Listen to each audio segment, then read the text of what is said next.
Hello, everyone, and welcome to Soft Stories. I'm Stratton, and today we are going to be continuing our reading of Emma by Jane Austen. When last we left off, we had been introduced to some of the major characters of Emma, mainly Emma Woodhouse herself, her father, and a number of others, including some friends and a potential project for Emma. I'm looking forward to seeing where the story goes from here, and so I think we should jump right in. Without further ado, let us continue our reading of Emma with Chapter 4. It begins thusly. Harriet Smith's intimacy at Hartfield was soon a settled thing.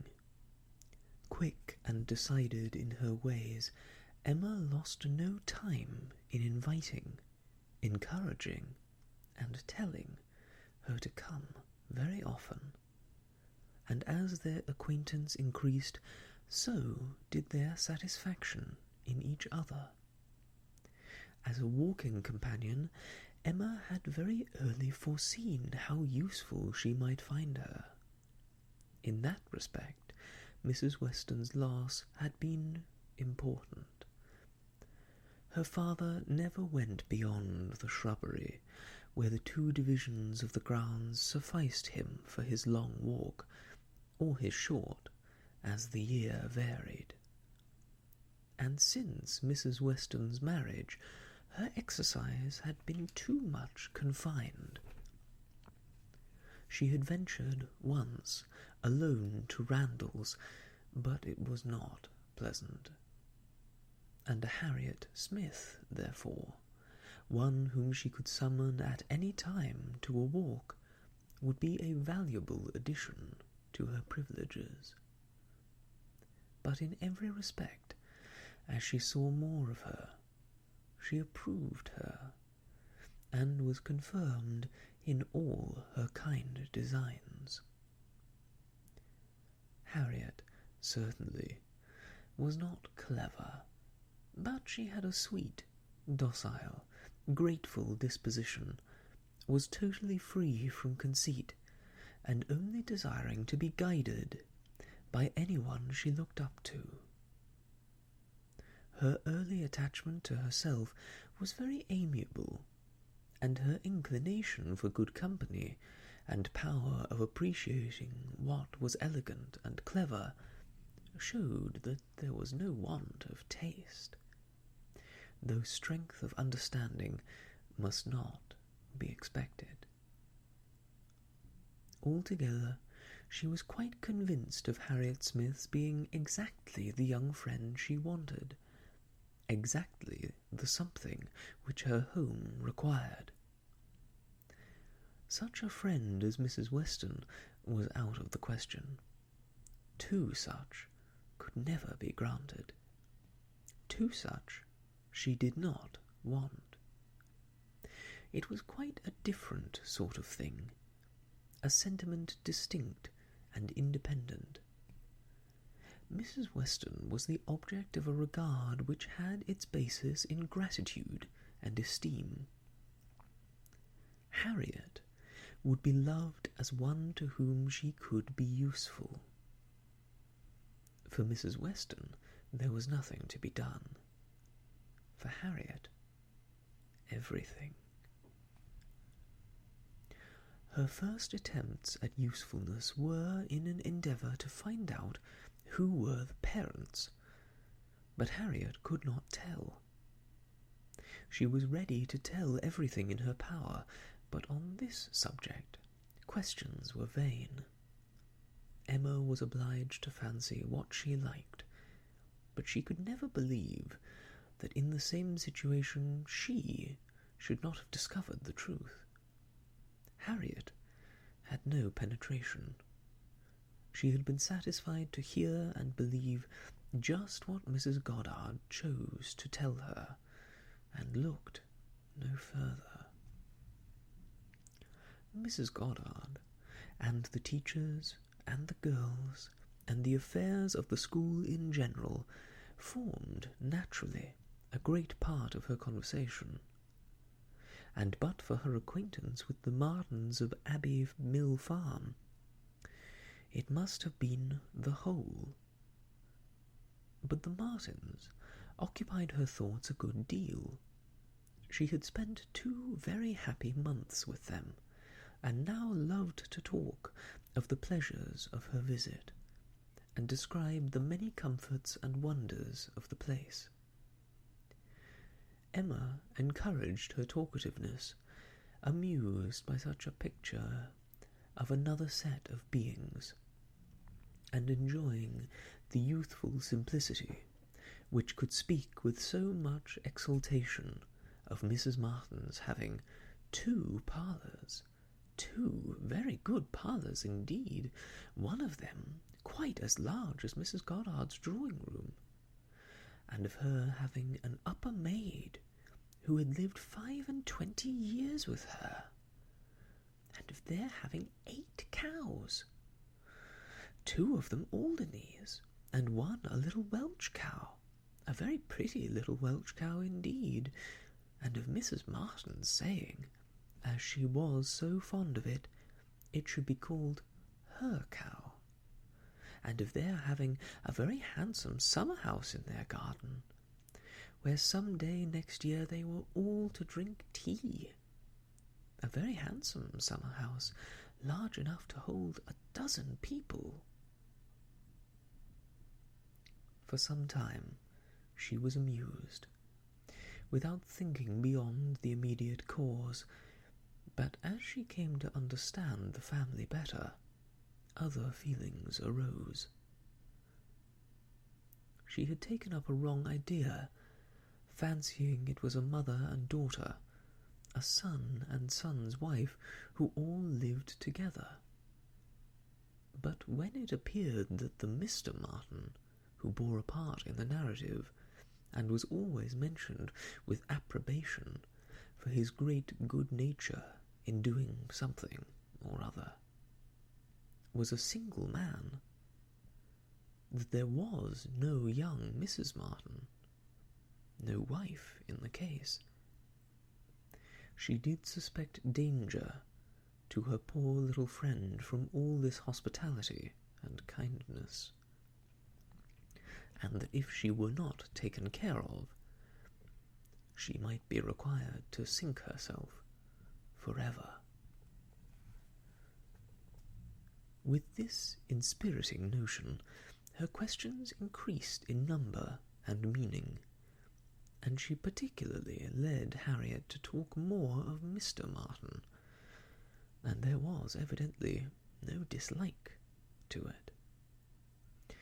Harriet was very ready to speak of the share he had had in their moonlight walks and merry evening games, and dwelt a good deal upon his being so very good-humoured and obliging. He had gone 3 miles round one day in order to bring her some walnuts, because she had said how fond she was of them. Oh, and in everything he was so very obliging. He had his shepherd's son into the parlour one night on purpose to sing to her. She was very fond of singing. He could sing a little himself. She believed he was very clever, and understood every little thing. He had a very fine flock, and while she was with them, he had been bid more for his wool than anybody in the country. She believed everybody spoke well of him. His mother and sisters were very fond of him. Mrs. Martin had told her one day, and there was a blush as she said it, that it was impossible for anybody to be a better son, and therefore she was sure whenever he married, he would make a good husband. Not that she wanted him to marry. She was in no hurry at all. Well done, Mrs. Martin, thought Emma. You know what you're about. And when she had come away, Mrs. Martin was so very kind as to send Mrs. Goddard a beautiful goose, the finest goose Mrs. Goddard had ever seen. Mrs. Goddard had dressed it on a Sunday, and asked all the 3 teachers, Miss Nash and Miss Prince and Miss Richardson, to sup with her. Mr. Martin, I suppose, is not a man of information beyond the line of his own business. He does not read? Oh, yes. That is, no, I do not know. But I believe he has read a good deal, but not what you would think anything of. He reads the agricultural reports and some other books that lie in one of the window seats. But he reads all them to himself. But sometimes, of an evening, before he went to cards, he would read something aloud out of the elegant extracts, very entertaining. And I know he has read The Vicar of Wakefield. He never read The Romance of the Forest, nor The Children of the Abbey. He had never heard of such books before I mentioned them, but he is determined to get them now as soon as ever he can. The next question was, what sort of a looking man is Mr. Martin? Oh, not handsome. Not handsome at all. I thought him very plain at first, but I do not think him so plain now. One does not, you know, after a time. But did you never see him? He's in Highbury every now and again, and he's sure to ride through every week in his way to Kingston. He has passed you very often. That may be, and I may have seen him 50 times, but without having any idea of his name. A young farmer, whether on horseback or on foot, is the very last sort of person to raise my curiosity. The yeomanry are precisely the order of people with whom I feel I can have nothing to do. A degree or two lower, and a creditable appearance might interest me. I might hope to be useful to their families in some way or other. But a farmer can need none of my help, and is, therefore, in one sense, as much above my notice as in every other way he is below it. Oh, to be sure, oh yes, it's not likely you should ever have observed him. But he knows you very well indeed. I mean, by sight. I have no doubt of his being a very respectable young man. I know indeed that he is so, and as such wish him well. What do you imagine his age to be? He was 24 on the 8th of last June, and my birthday is the 23rd, just a fortnight and a day's difference, which is very odd. Only 24. That is too young to settle. His mother is perfectly right not to be in a hurry. They seem very comfortable as they are, and if she were to take any pains to marry him, she would probably repent it. 6 years hence, if he could meet with a good sort of young woman in the same rank as his own, with a little money, it might be very desirable. Oh, 6 years hence? Dear Miss Woodhouse, he would be 30 years old. Well, and that is as early as most men can afford to marry, who are not born into an independence. Mr. Martin, I imagine, has his fortune entirely to make, cannot be at all beforehand with the world.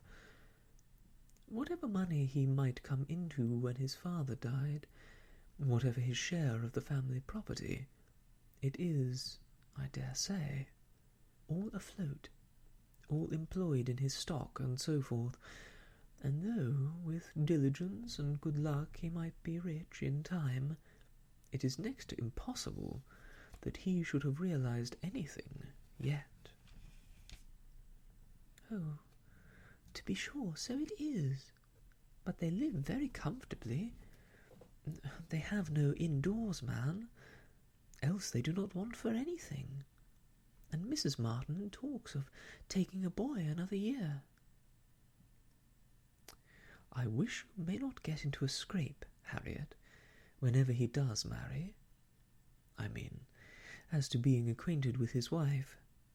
For though his sisters, from a superior education, are not to be altogether objected to, it does not follow that he might marry anybody at all fit for you to notice. The misfortune of your birth ought to make you particularly careful as to your associates. There can be no doubt of your being a gentleman's daughter, and you must support your claim to that station by everything within your own power, or there will be plenty of people who would take pleasure in degrading you. Oh, yes, to be sure, I suppose there are. But while I visit at Hartfield, and you are so kind to me, Miss Woodhouse, I'm not afraid of what anybody can do. You understand the force of influence pretty well, Harriet. But I would have you so firmly established in good society as to be independent even of Hartfield and Miss Woodhouse. I want to see you permanently well connected, and to that end it will be advisable to have as few odd acquaintance as may be, and therefore I say that if you should still be in this country when Mr. Martin marries, I wish you may not be drawn in by your intimacy with the sisters to be acquainted with the wife, who will probably be some mere farmer's daughter without education. To be sure, yes. Not that I think Mr. Martin would ever marry anybody but what had some education, and being very well brought up. However, I do not mean to set up my opinion against yours, and I am sure I shall not wish for the acquaintance of his wife. I shall always have a great regard for the Miss Martins, especially Elizabeth, and should be very sorry to give them up, for they are quite as well educated as me. But if he marries a very ignorant, vulgar woman, certainly I had better not visit her, if I can help it. Emma watched her through the fluctuations of this speech, and saw no alarming symptoms of love. The young man had been the first admirer, but she trusted there was no other hold, and that there would be no serious difficulty on Harriet's side to oppose any friendly arrangement of her own. They met Mr. Martin the very next day, as they were walking on the Donwell Road. He was on foot, and after looking very respectfully at her, looked with most unfeigned satisfaction at her companion. Emma was not sorry to have such an opportunity of survey, and walking a few yards forward while they talked together, soon made her quick eye sufficiently acquainted with Mr. Robert Martin. His appearance was very neat, and he looked like a sensible young man, but this person had no other advantage, and when he came to be contrasted with gentlemen, she thought he must lose all the ground he had gained in Harriet's inclination. Harriet was not insensible of manner. She had voluntarily noticed her father's gentleness with admiration as well as wonder. Mr. Martin looked as if he did not know what manner was. They remained but a few minutes together, as Miss Woodhouse must not be kept waiting, and Harriet then came running to her with a smiling face and in a flutter of spirits, which Miss Woodhouse hoped very soon to compose. "Only think of our happening to meet him! How very odd! Oh, it was quite a chance, he said, that he had not gone round by Randalls. He did not think we ever walked this road. He thought we walked towards Randalls most days. He has not been able to get Romance of the Forest yet. It was so busy the last time he was at Kingston that he quite forgot it, but he goes again tomorrow. So very odd that we should happen to meet. Oh, well, Miss Woodhouse, is he like what you expected? What do you think of him? Do you think him so very plain?" "He is very plain. Undoubtedly remarkably plain. But it is nothing compared with his entire want of gentility. I had no right to expect much, and I did not expect much. But I had no idea that he could be so very clownish, so totally without air. I had imagined him, I confess, a degree or two nearer gentility." "Oh, to be sure," said Harriet, in a mortified voice. "He is not so genteel as a real gentleman. I think, Harriet, since your acquaintance with us, you have been repeatedly in the company of some such very real gentlemen, that you must yourself be struck with the difference in Mr. Martin. At Hartfield you have had very good specimens of well-educated, well-bred men. I should be surprised if, after seeing them, you could be in company with Mr. Martin again without perceiving him to be a very inferior creature, and rather wondering at yourself for having ever thought him at all agreeable before. Do not you begin to feel that now? Were not you struck? I am sure you must have been struck by his awkward look and abrupt manner, and the uncouthness of a voice which I heard to be wholly unmodulated as I stood here. Certainly, he's not like Mr. Knightley. He has not such a fine air and way of talking as Mr. Knightley. I see the difference plain enough.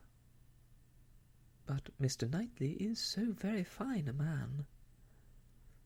Mr. Knightley's air is so remarkably good that it is not fair to compare Mr. Martin with him. You might not see one in 100 with gentlemen so plainly written as in Mr. Knightley. But he is not the only gentleman you have been lately used to. What say you to Mr. Weston and Mr. Elton?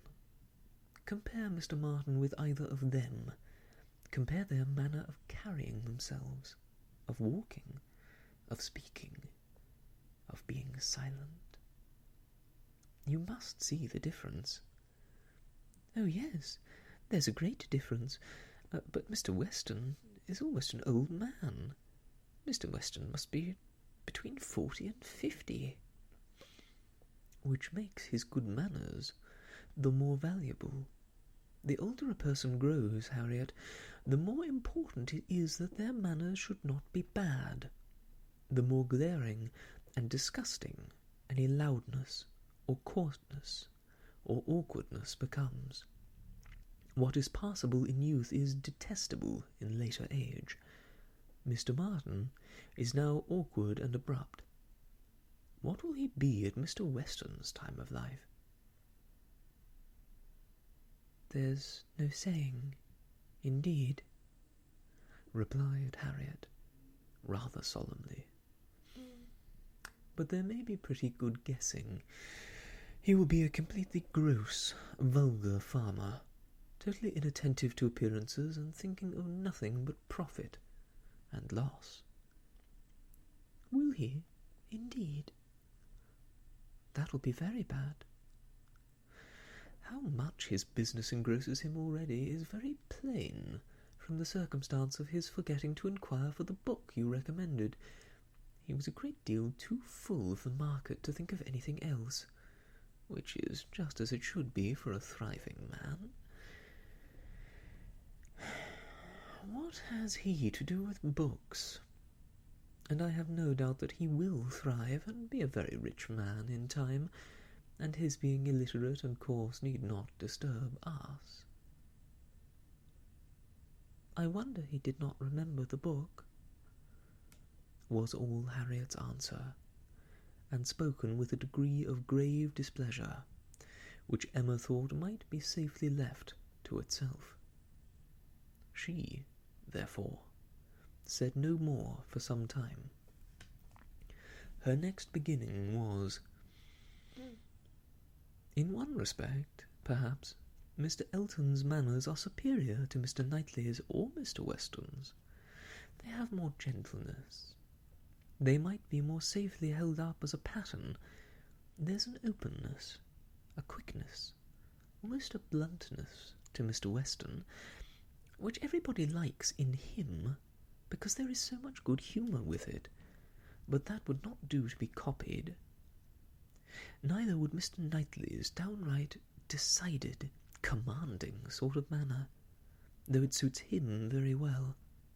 His figure, and look, and situation in life seem to allow it. But if any young man were to set about copying him, he would not be sufferable. On the contrary, I think a young man might be very safely recommended to take Mr. Elton as a model. Mr. Elton is good-humoured, cheerful, obliging, and gentle. He seems to me to be grown particularly gentle of late. I do not know whether he has any design of ingratiating himself with either of us, Harriet, by additional softness, but it strikes me that his manners are softer than they used to be. If he means anything, it must be to please you. Did not I tell you what he said of you the other day?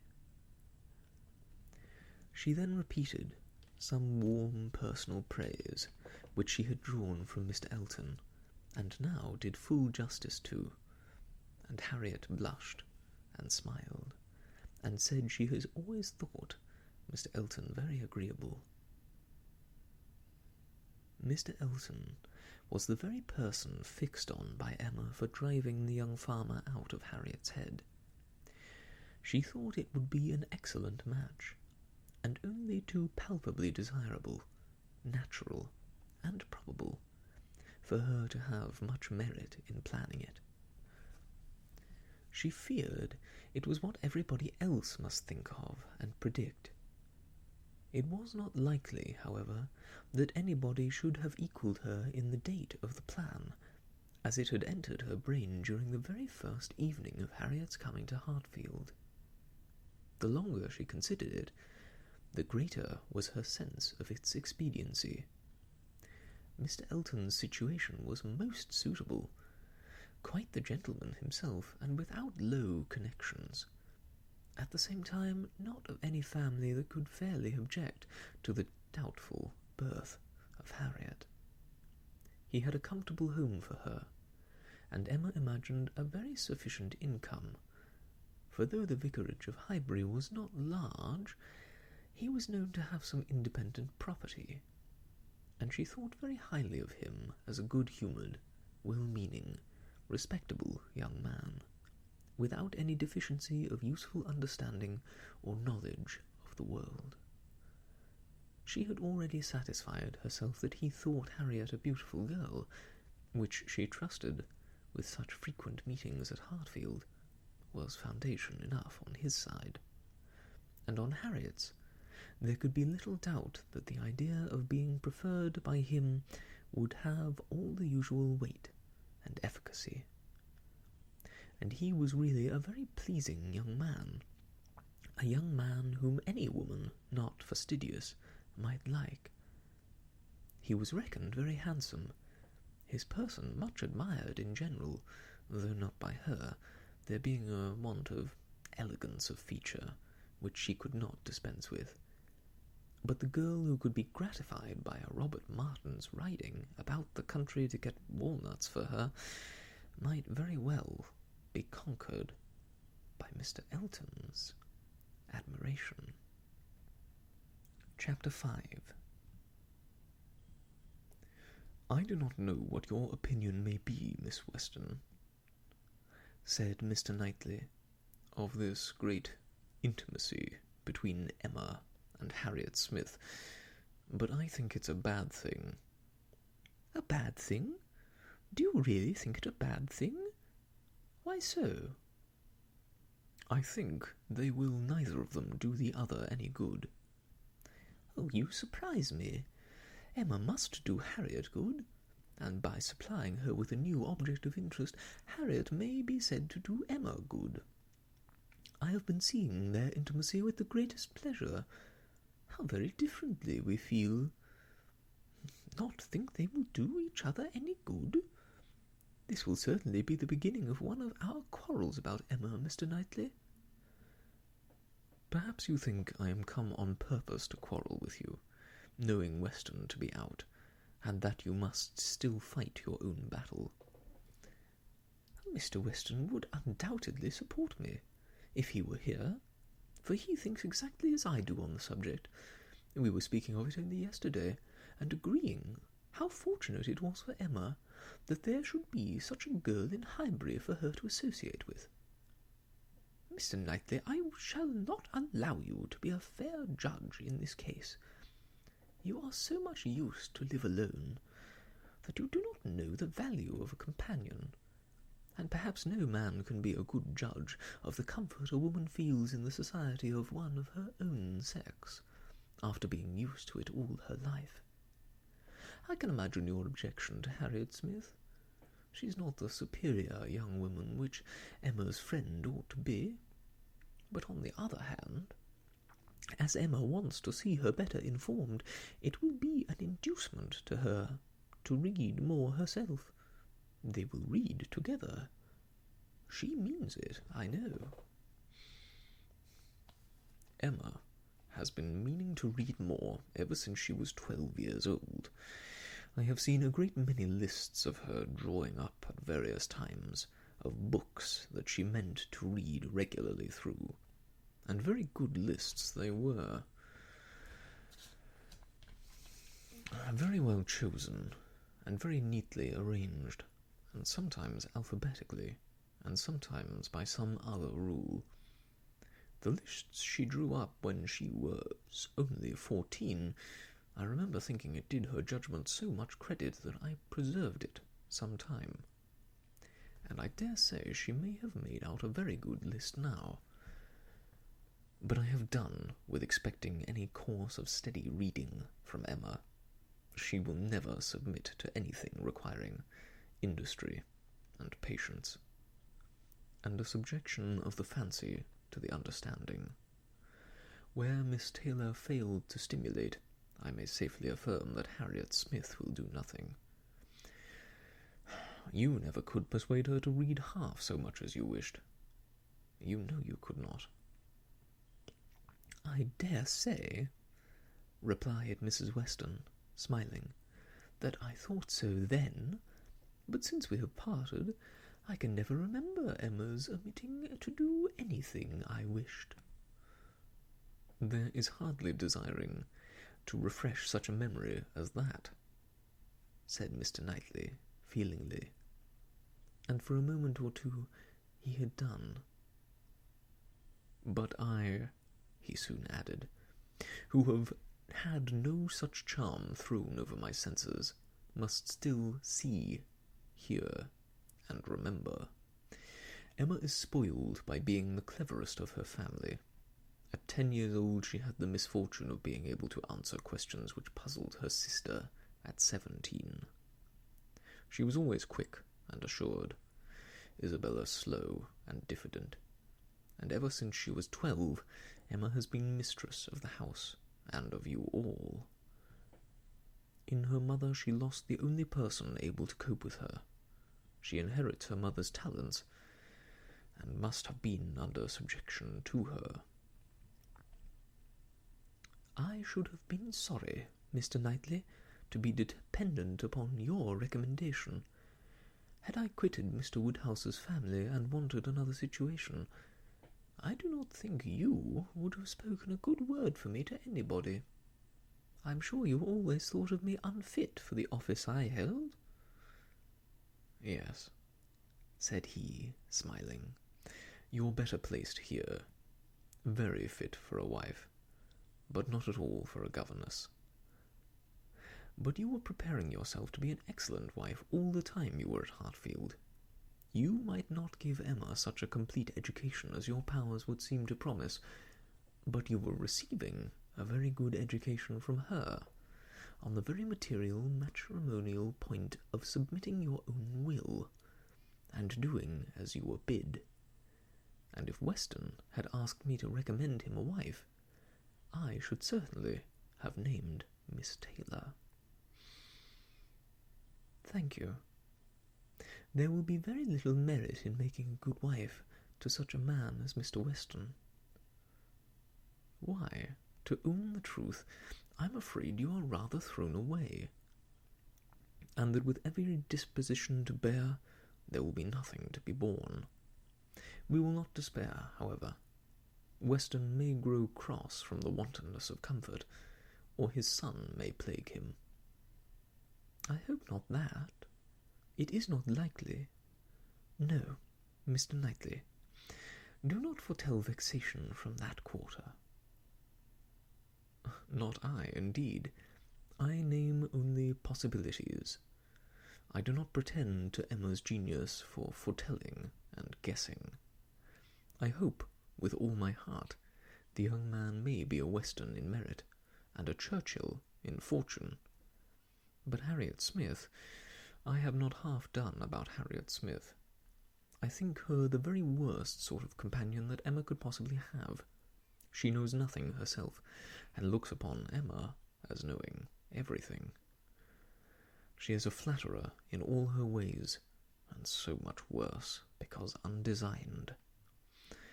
Her ignorance is hourly flattery. How can Emma imagine she has anything to learn herself, while Harriet is presenting such a delightful inferiority? And as for Harriet, I will venture to say she cannot gain by the acquaintance. Hartfield will only put her out of conceit with all the other places she belongs to. She will grow just refined enough to be uncomfortable with those among whom birth and circumstances have placed her home. I am much mistaken if Emma's doctrines give any strength of mind, or tend at all to make a girl adapt herself rationally to the varieties of her situation in life.